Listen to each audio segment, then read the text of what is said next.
The pundits started to panic just because of a shitpost by Putin. Like, when can you stop listening to that dumbass bunker bitch? You can mark my words, the Chinese yuan will never become an international currency, let alone the main one. Why? Because China doesn't want it to happen. Putin might want it to happen, but Xi doesn't. Here's why. Firstly, you should know that China's wealth is concentrated in a group of crazy rich people. They have wealth beyond your wildest dream. Okay, you might think their closets are filled with Hermes or Chanel. No, they're filled with cash from the floor to the fucking ceiling.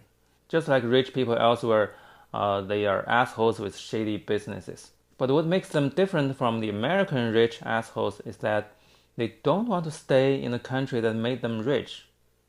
Weird, huh? Their entire life pursuit is to fucking run, or at least help their kids run. Folks in China even use the English word run to specifically refer to the action of leaving the country. So the rich people want to leave, but the only thing that holds them back is the fact that their wealth is yuan denominated. You know what I mean? They can't spend their money elsewhere. China doesn't let them sell their yuan beyond a certain quota. So rich people can only spend a tiny share of their wealth outside China. Now imagine what will happen if yuan becomes an international currency that's freely exchangeable. These mega rich people will be out of their birdcage. They'll swarm into luxury properties outside China like zombies chasing meat.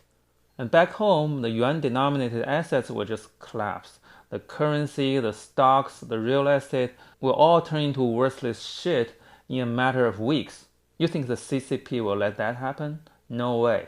You can be rich, but your ass belongs to the state. Okay, now you might want to ask why rich people want to leave China. Well, that's a long story. I'll have to talk about it next time. But in the meanwhile, please stare at this graph carefully and tell me, do you really think Chinese yuan will replace the US dollar anytime soon?